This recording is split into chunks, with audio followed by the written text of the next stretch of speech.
I've already learned a lot from the program.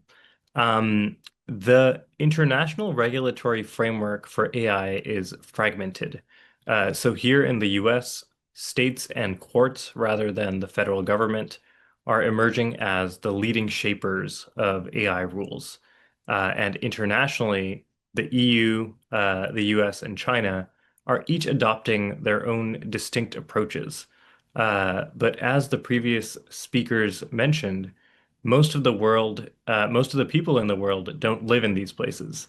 And so a key piece of the international AI governance puzzle is going to be soft law, which can help connect the dots between these many different regulatory regimes. And I'll speak about that in just a minute. So you asked, what are the most critical principles for companies to responsibly implement AI? And I'll Yes. briefly outline four principles for your consideration. So, first is to have a positive vision for what you want to achieve. Before you build the framework, before you write the policies and assign roles, you want to ask yourself, what do we want to achieve with AI? And AI governance is not only about compliance and risk management, though of course these are important. And I'll give you a quick example. So here in New York City, we just had an election for the mayor, and the candidates spoke a lot about artificial intelligence. They spoke about how to protect workers, how to reduce surveillance and prevent discrimination, which are all very important questions. But what they didn't speak about is, what is your positive vision for what AI can achieve? How can it contribute to economic growth? How can it help do our jobs better? And what positive outcomes do we want to create for customers and other stakeholders, which is what organizations should start with. And this is important because AI isn't going anywhere. The nonprofit meter observes that AI capabilities are doubling every 7 months along key metrics. So this improvement in AI systems is going to continue for the foreseeable future, and everyone is using AI already, whether it's allowed or not within organizations. And so AI governance is a really important topic. So a positive vision would look like, do you want to give every doctor tools that'll help them make better diagnoses while spending more time with patients? Or do you want to empower construction workers with AI-assisted systems so that they can be more productive, navigate dangerous tasks, while keeping people safe and maintaining meaningful employment? Um, so the first principle is, to have a positive vision. The second, which I talked about a little bit, is to embrace soft law. So of course it's important to understand laws and regulations, but soft law consists of principles, guidelines, and standards that are internationally accepted. So you can start with the OECD's AI principles, which kind of underwrite the EU AI Act, the G7 Hiroshima process, and lots of different national frameworks. One that I really like is the International Standardization Organization, or ISO, particularly the ISO risk management frameworks for AI, ISO 42001 and ISO 23894. Uh, and specifically, the more industry relevant you can get, whichever industry your organization operates in, if there's kind of an industry standard, international industry standard for AI that you can align with, that helps you report into multiple regulatory regimes and maintain a nimble reporting structure. Soft law is a really key piece of it. With the EU, to align with the EU market, the European Standardization Organizations, CEN and CENELEC, are developing harmonized standards that will provide a presumption of conformity with the EU AI Act. And beyond kind of AI governance and compliance, it also gives you a common language to talk about, what your organization's experience is, your challenges, your opportunities, with others in your industry, internationally, and to share best practices as they emerge. Um, The third principle is to build on what you already have. We work with a lot of industry-leading organizations that expect to create kind of net new AI governance structures.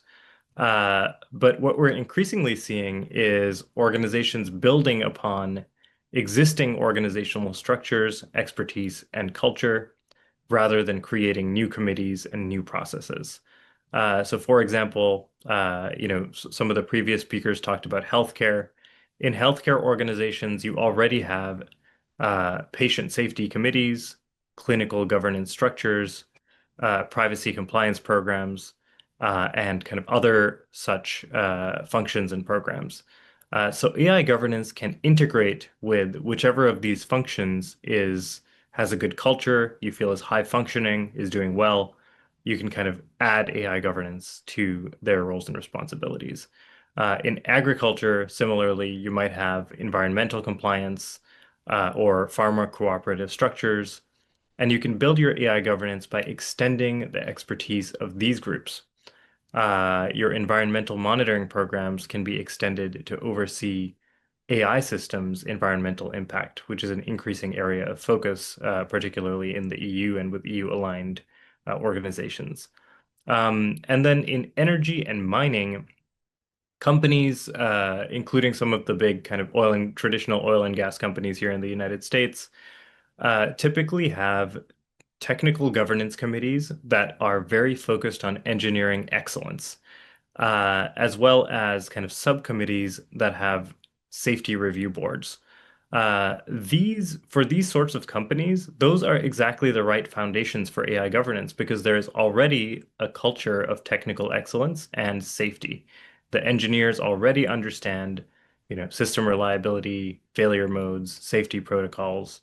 And so adding AI governance to a technical governance committee like this ensures continuity.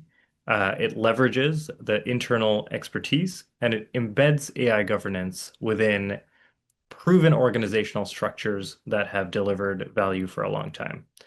And then finally, the fourth and final principle that I'll mention is in almost every company, and this is not just in Tunisia and not just, it's all over the world. It's here in the United States. The primary job of the AI governance function is to be aware of third-party tools and to understand how to evaluate them and how to integrate them, how to manage their risks, and as our other speakers have mentioned, to do all of this within a budget. Most organizations don't develop their own models. They don't conduct AI research and development. For most of them, AI governance is fundamentally about vendor management, risk assessment, and responsible deployment. So whether that means large language models or kind of classical AI models, everything from predictive maintenance to mining to in mining to diagnostic algorithms in healthcare to precision agriculture platforms.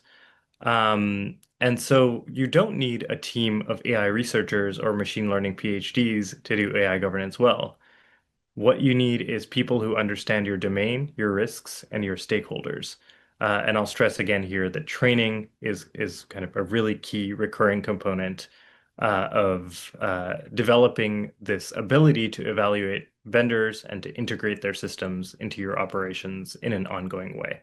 Those are the four principles that I would stress.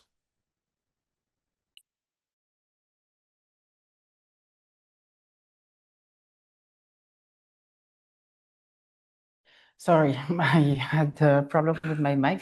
Thank you very much, Mr. Shankar, for this insightful and inspiring presentation. You have clearly shown how responsible AI governance can serve not only as a safeguard, but also as a driver or a trust, innovation and competitiveness. So I have a question regarding the Tunisian context. So in Tunisia, most companies are AI consumers rather than producers. How can they ensure responsible governance when relying on external AI tools or providers? Right. So I think that it is really important to I'll kind of draw upon two of the principles that I discussed already. First is on the soft law Mm, piece. I think it's really important to if you have if your organization has already historically aligned with, let's say, ISO, IEEE, the EU regulatory framework, whatever it may be, kind of building upon that expertise is a really key way of being able to kind of align internationally with soft law policy instruments that are relevant for your organization and that teach you, what's the gold standard for your industry and for your type of company. So that is kind of one of the ways. The other way is really a laser focus on vendor management. And vendor management can be seen like co companies traditionally consider it a little bit boring. People want to be doing corporate strategy, people want to be doing kind of marketing and sales, but vendor management has really emerged as kind of the key function within AI governance because it's so important to have at least be experimenting with the best AI tools for your kind of use cases and for your organization without giving away your company's private information, your trade secrets, and without becoming too reliant on any one vendor. And so in the Tunisian context specifically, being reliant on it's kind of unacceptable to be reliant fully on any one kind of vendor or provider. And so developing a really world-class vendor management capacity is what I would recommend there. Thank you very much. Next question. So how can SMEs start building an AI governance committee or ethics framework with limited resources? Yeah, it's a great question. So one of our organization's efforts is actually to we put out an AI governance playbook that is open Mhm. and that's kind of for organizations of all different sizes and different industries. And so there are a lot of open resources out there that kind of bring together, what the best practices in once you've determined who is going to kind of steer your AI governance efforts. Uh, you need an AI policy that describes the different roles and responsibilities and what your employees are allowed to do with AI. You need an AI impact assessment, which both at the kind of purchasing stage and then also at the deployment stage gauges the risks and rewards of deploying that system. And then you also need kind of really specific to your use cases templates. So, so that you're not doing the full analysis again every time you get a new use case that's kind of similar to an old use case. So those are kind of the three major pillars that you need to set up an AI governance program. And once you have those pillars in place, that you can't kind of rest on your laurels because by then the kind of best practices in AI will have moved along. So we're already seeing kind of multi-agent orchestration emerging as a new kind of field in AI governance that organizations that have just kind of put together their AI policies, AI risk assessments, and kind of use case specific knowledge are now having to grapple with kind of this new agentic wave, right? So there's also a need for some way to capture all of that organizational knowledge, maybe a center of excellence or a community of practice, so that you can kind of share that knowledge across the organization quickly as AI continues to evolve.